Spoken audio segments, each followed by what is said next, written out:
Hello, welcome back to another SwansCast match preview on what is a bit busy time for Swansea fans. It's going to be the second of three home games in a row as we face Norwich at home. The return of Harry Darling, if you'd like. I'm sure there'll be a lot of fans looking at the impact of that, see what the reaction will be to that return. A bit of a disappointing departure in the summer. And I've got Connor here from the Pink Gun to come and talk to me all about how Norwich are getting on this season. So thank you for joining me, Connor. You have been here before. Nice to have you back. Hi, Luke. No, always a pleasure to come on and look ahead to these games. Sadly, from a Norwich City perspective, not speaking about too much positivity as we'll get into, but yeah, really looking forward to what is a very long trip on Saturday. Very long trip. Not to make it sound thing, but I would hope there's a long trip home as well, or longer trip home. We haven't been in the best form of late as well, so we kind of going into this game wanting to see a response. And I'm sure we'll get into all of that as we go ahead and talk about everything that's to come. But before we do start, can you just sort of share where we could find some of your content and where we'd look if we want to see more about Norwich City ahead of this game? Yeah, you mentioned us there. So we're part of the Pinkham, which is the sports section essentially of the Eastern Daily Press, which is the big regional newspaper here in Norfolk. So you can find our work predominantly www.pinkham.com. There'll be plenty of Norwich City stuff around this game, obviously building into and probably the fallout of as well afterwards. So yeah, that's the best place to find us. We're on YouTube, we've got a podcast, all of that good stuff. We're on TikTok. We're across all. We don't do any dancing on there just yet, but we're across all of those social channels. And yeah, if you put the Pinkin into any of those, you hopefully will find us, all being well. Yeah, so go check that out, and I'm sure there'll be plenty of stuff to sort of get into ahead of this game on those channels. So let's start. I like to kind of revisit briefly last season. So obviously you had a managerial change in the summer, but how did you get to that point? Like what happened last year? Was it what you expected? Was it disappointing? How would you summarize the season, and then obviously into the summer? Then what sort of changes have come off the back of that? Yeah, I think for me, certainly on the managerial change, so the season went probably as I expected. The managerial change, therefore, was a little bit of a surprise. They appointed Johannes Torup off the back of David Wagner getting them into the top six. The idea of that was they wanted a new direction, a clear playing style. They just had a change of sporting director.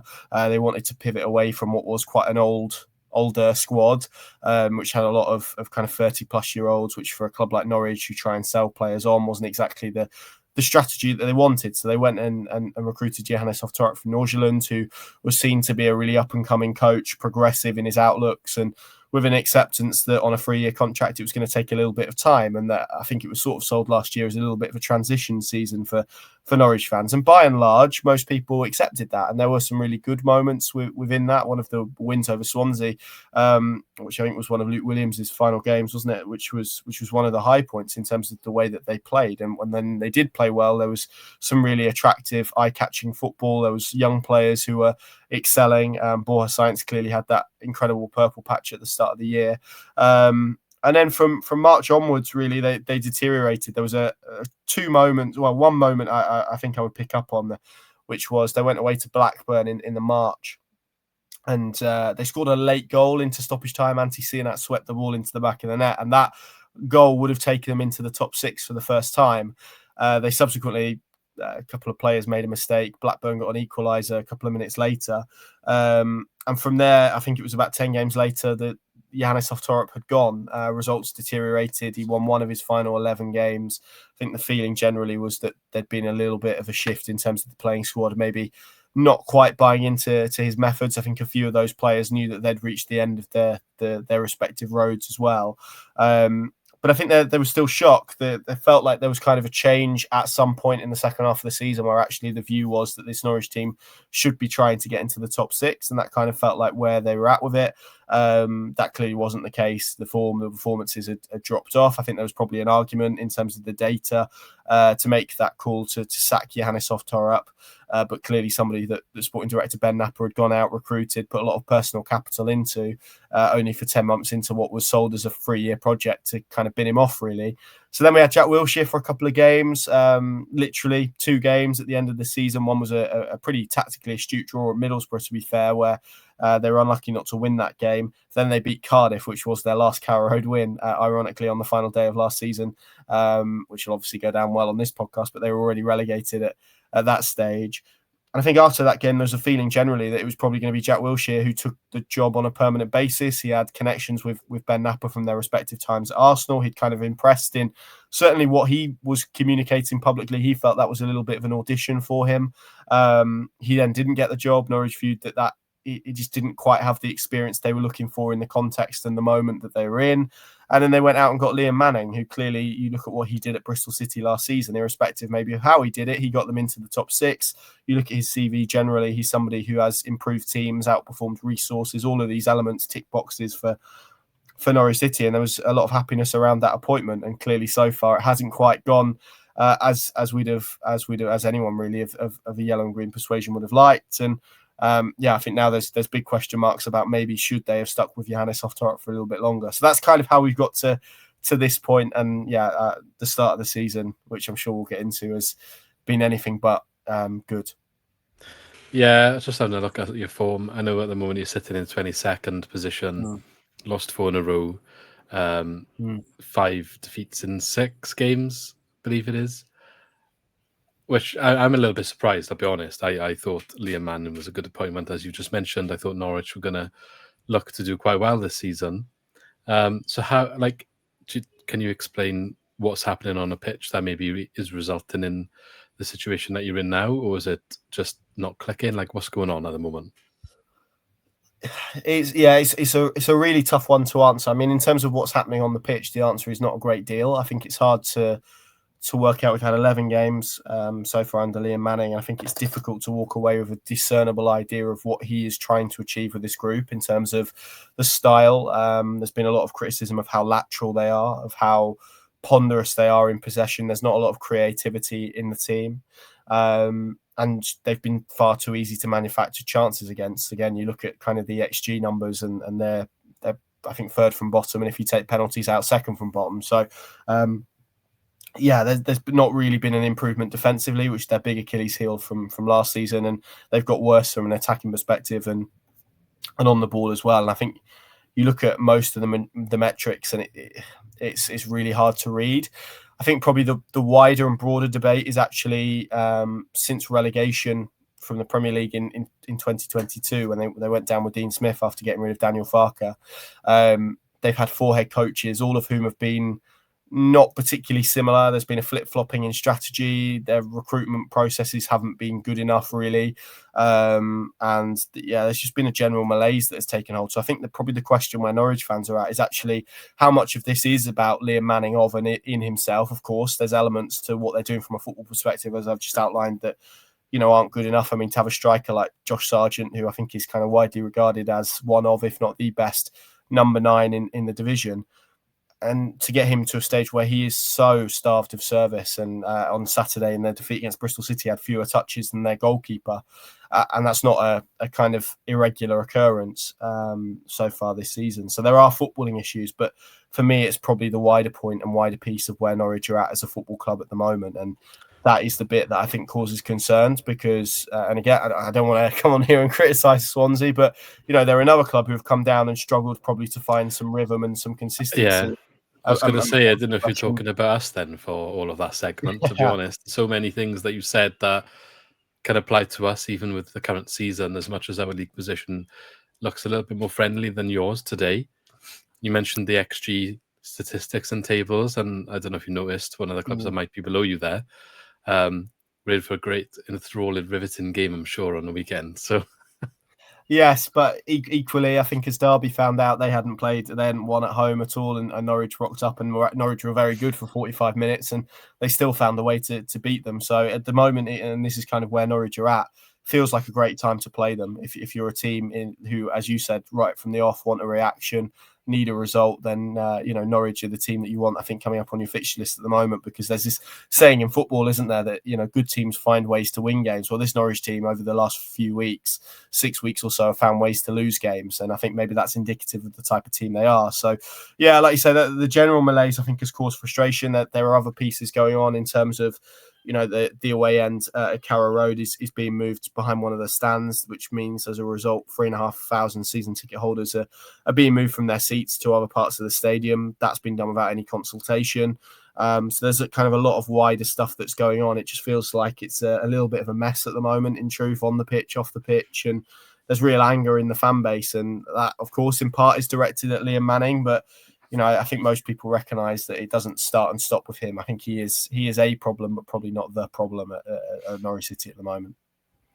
So going into this game and what Liam Manning's trying to do at Norwich, what will Swansea likely see on the pitch, like how he would be set up? I know you said you struggled to talk about his game plan, but at least how will you line up, maybe the shape, stuff like that? What would we expect to see? Yeah, in terms of game plan, it's hard because we've seen lots of different versions of Norwich. We've seen low block, deep defending Norwich City. We've seen Norwich City that try and press, and they've had a bit more joy doing that probably in recent weeks, where some, I wouldn't say improved performance, but they've had patches within games that have been a little bit better as a result of doing that. The first half in the East Anglian derby, they were pretty good against West Brom throughout the whole piece. Even, as we say, 45 minutes the other night, that was probably as dominant territorially as we've seen them this season. They want to have the ball. They struggle to progress it. They struggle to create chances with it. If there's a lot of bodies in the middle of the pitch, and they're quite susceptible to counter-attack. So yeah, Liam Manning has tried to, in recent weeks, he kind of started with that free, sort of hybrid free at the back that we saw him have real success with at Bristol City last year. That didn't really go down well with supporters. They didn't really like the idea of having three defenders at home, and it was the way it was operating as well. So plus some injuries meant that got changed pretty quickly to a 4. So it's now a bit more of a 4-2-3-1. And yeah, I wish I could sit here and tell you in great detail what it's going to look like, but that's that. We're probably still asking ourselves the same question at this moment in time, which is damning in a sense, but I think is also a reflection of why Norwich are where they are in terms of 8 points in October and sitting in the bottom 3. And I really struggle, as someone who has watched all of their games and all the minutes from their games this season, to offer much positives or much kind of empirical evidence to suggest that they don't really deserve to be where they are. In fact, I think they've probably got more points than maybe they've merited from their performances so far. And that's largely because their goalkeeper has been outstanding, and Josh Sargent is capable of scoring off the back of his own or the back of his sort of own work. So, not too much here that I can really offer you in terms of what Norwich are going to look like. I think it's probably more hope that we're going to see something positive rather than actual tangible relief at the moment. Okay, fair enough. I mean, some of that stuff, again, is quite relevant to us. I think if you look at a lot of Swansea fans, they would say the same about the style of play here. They're not really sure what Alan Sheehan is trying to do going forward. It seems for us that he's all focused on being difficult to beat first and safe, I think is the word being used at the moment, and can't create anything. Too safe, if you like, playing a 4-3-3 with a flat 3. So it's not even a central attacking midfielder. And we're really struggling to get opportunities on the back of that. And then one of the big criticisms of recent games, and where our slumps probably come from, is you compromise in that attacking threat to be safe, perhaps. And then we're not necessarily doing that well defensively at the moment. We were originally under him when he first came over, and perhaps at the start of the season he was okay. But I think we conceded a lot of chances. The goalkeeper saved us out quite a lot, and even the XG against now the last couple of games has gone the complete opposite direction to where we would like it to be. So something isn't right. But anyway, that's enough about us. I mentioned Harry Darling earlier. So I know he's one of your new signings from the summer. So how has he got on so far? And also, what other key players should Swansea be looking out for? Yeah, I think on Harry Darling, he's been probably used an example of one that Norwich have got right, of the 12-13. He started off excellently. There's been a little bit of a dip in recent weeks, to be honest, but I think, again, in the wider context of a team that's really struggling, he's still performing pretty impressively and above where Norwich find themselves at the moment. I think what people have liked about him is a lot of their recruits have been kind of unknowns from overseas. In some cases that they spent a lot of money on. Harry Darling was on a free transfer. As you guys know, they fought off a lot of competition to sign him, and I think he's been exactly that in terms of how he's looked. He's kind of plugged in and played straight away. And the best compliment I can give to him is that he looks like he's been here for years and seasons. And he's a Rolls Royce, really, of a centre back, as you guys know. I'm telling you stuff that you already know, I know. But he's kind of carried on, I think, where he left off at Swansea in terms of that form and those performances. Like I said, I think there's been a little dip in terms of him. He made quite a big... was a big mistake, but it wasn't in terms of it didn't cost them the game. But there was a moment in the Ipswich game where I think just out of frustration, really, he kind of took the ball and kind of meandered into midfield, got pickpocketed, and Ipswich went to score a third goal. I've seen that a few times. I don't think it's something that he likes to do, is run the ball up, and then sometimes he goes a bit too far, realizes there's no options anymore, and you see what happens next. Exactly, and I think in his defence, as I've already alluded to, that there's not a whole host of options in front of him and not a lot of creativity. So I think it was just frustration of trying to produce something. There was also another moment, and I can't blame him for this, because Norwich got absolutely battered on the day, XG of 4 that Coventry had, and I still don't really understand how Norwich came out of there with a point. But he made a mistake in the final minutes that cost Norwich a goal. But I'm almost willing to forgive that because of how much work he was being put through on the day, and it was just sheer fatigue. Cross came in, he took a heavy touch when he didn't need to. It was such a tired decision, you could see that, and it got squared, and Hadji Wright scored. And if it hadn't have been for that, Norwich likely would have got out of there somehow with the biggest heist I'd have ever seen in terms of getting 3 points. So there's been some errors, but I don't think you can really blame him for it. I think he's probably been their best performing centre back so far, and Norwich fans have really taken to him, I think. So, on him, he's impressed. On the whole, in terms of other players, I think we're talking about Josh Sargent, really, in terms of the talent. Like I say, the big thing has been about getting him service. There hasn't been enough of it. He's quite regularly in games, had more touches in Norwich's own penalty area than he has in the opponents. He started snatching at shots a little bit as well, which isn't really something that he does. He's quite composed in terms of he doesn't really take shots that he doesn't feel he's well placed to take. He doesn't really snatch at opportunities. He tries to make sure they are solid shooting opportunities before he has an opportunity to do them. And in recent games, we've seen him kind of snatch his shots and just look generally a little bit frustrated. So I think he's almost been dragged down a little bit to the level that they're performing. So he's one. And then the other one is the goalkeeper, Vladan Kovacevic, who's been a little bit erratic. He's quite an interesting character to watch at times in terms of how aggressive he is with his positioning. But goodness me, without him, Norwich City would be on fewer points than they are. Those 2 wins at Portsmouth and Blackburn this season, which are the only games they've won. At Portsmouth, he made an unbelievable save in the first half. Then he saved a penalty.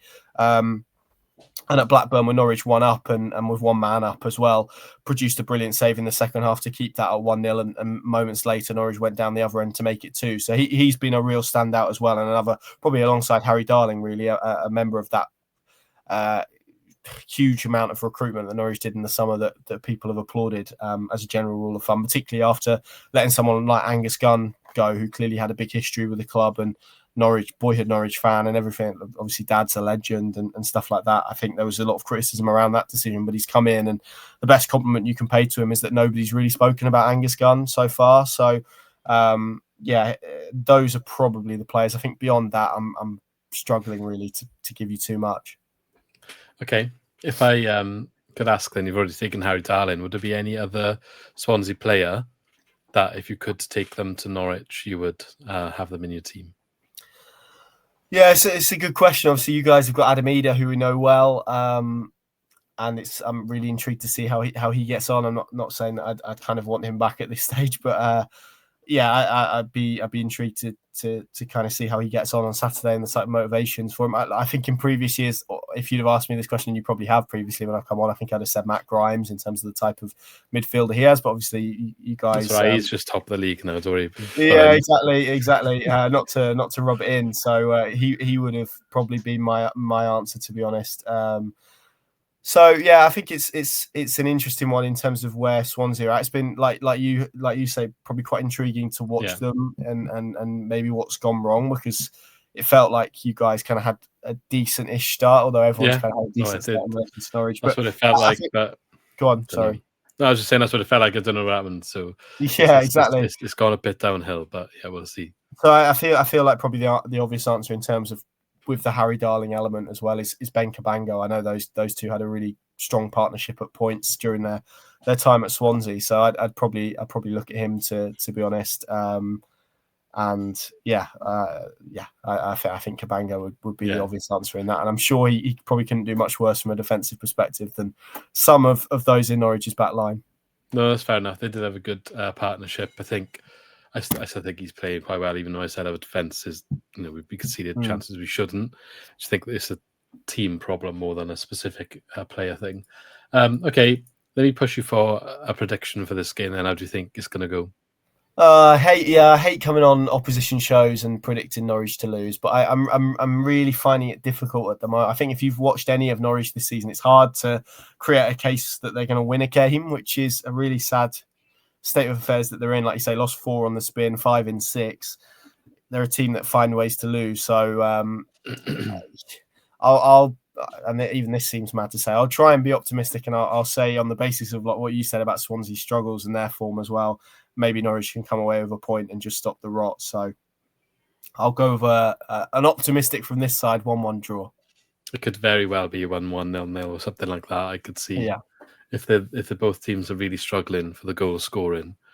It wouldn't surprise me in the slightest. We do need to bounce back, but I just deflated after last night. I'm not gonna lie. Maybe it's a bit premature and stuff, and it's a little bit of a slump. But some of the XG stats and some of the other attacking stats for Swans are just damning, and some of the other stats around like their press and stuff that's just disappeared from what used to be a little bit of a strength. And like little things like. Sorry to interject, but I think what I would say is like a lot of Derby fans were making this point before Tuesday night, and they played Norwich and won. And after maybe that's what we need. So it's probably not what my point is. Like what you say, I don't think this is a bad fixture for you guys at this point. You're right. I think you're right, but I think it's one of those where if you win, that's great. Yeah, but it also could go that way for you, and then the questions perhaps turn the other way. Do you know what I mean? So we'll see. I think it's a big game, perhaps for both teams. I'm not sure what the situation with Manning is and if he's sort of pushed for time. But I wonder if Sheehan will join that sort of conversation soon. But anyway, time will tell. I do like to end these videos with a question that's not really football related, so I'll ask you that. Obviously, no prior warning of the question, so it's good to see what people say. And that is just name a place in Wales that you would like to visit and why you would like to go there. Oh, that is a good question. If you've been somewhere before, that's fine as well. But I actually went on holiday in North Wales this summer. I took my little boy away, and just such a beautiful part of the world. Wales generally, to be fair. And we I can't remember the exact village we were in, but it was a place near Mold, which I don't know means anything to you guys. It was just sort of just not Wrexham in here, that's fine. Just north of Wrexham. Anywhere up there where the phone signal is non-existent is good for me, and you can just kind of switch off in the world. So we visited some nice places. We went to put me on Aber. There's an Aber in that sort of, is it Aberdare, Abergale, something like that? It's not Aberdare, that's by me, I think. I'll have a quick look now while you're. I think it's on the coast, but there's a lot of Abers, I'll be honest with you, in Wales. Yeah, so we went Abergele, Abergele or Abergele, I don't know. That's the one. Yeah. So we went there. That was nice. We went to Llandudno as well, which is obviously a seaside town. Remind me actually a lot of the seaside towns that we have here in Norfolk. I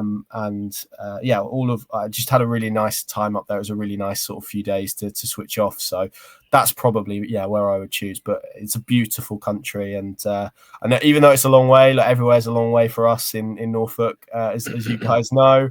I always really enjoy coming to Swansea. It reminds me a lot of Norwich, in truth. So looking forward to being back in Wales again on Saturday.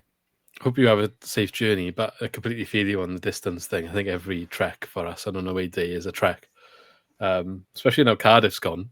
Literally, I think the closest trip's Bristol now, which is an hour and a half minimum. So There we go. Well, that's been the same, for the last couple of years where Ipswich haven't been in the division. I think we've been looking at kind of Watford and Luton, and even that similarly is an hour and a half away. And it always makes me laugh when you get teams. So because obviously I cover them in the press box, so you get other opposing journalists come in and they've come from West Brom or something, and they'll be going, "Oh, this is a nightmare trip," and we're like, "Well, yeah, they got like the luxury this way. We like going to Coventry. We like going to West Brom. That's one of our closer ones. If we go in there, I think, oh, fantastic. So that does make me laugh. But I think it's nice that to speak with people who obviously have similar feelings in terms of the travel element of it and whatnot. Yeah. Well, thank you very much for joining me. I know I'm going to go and chat to some of your colleagues now on the back of this one. So I think we've just ended it right on time. They're probably waiting. So I'll call it there. If you could just remind everyone where we can find the stuff at the Pink Un. Yeah, you can find it www.pinken.com. I think that was enough W's. And everything you should find, or everything on there should be, hopefully accessible. And then obviously on all of the social medias as well. Just put in Pinken, and hopefully you'll find us somewhere along the way for everything Norwich City. I'll have all the links in the description anyway when this gets uploaded. But thank you very much for joining me, Connor. Best of luck for the rest of the season. I'm hoping that you can kickstart ours first, though. But yeah, safe travels down and back, of course. And I'll speak to you again maybe later in the year. Top man, Luke. Always a pleasure. Thank you for having me on. Thank you.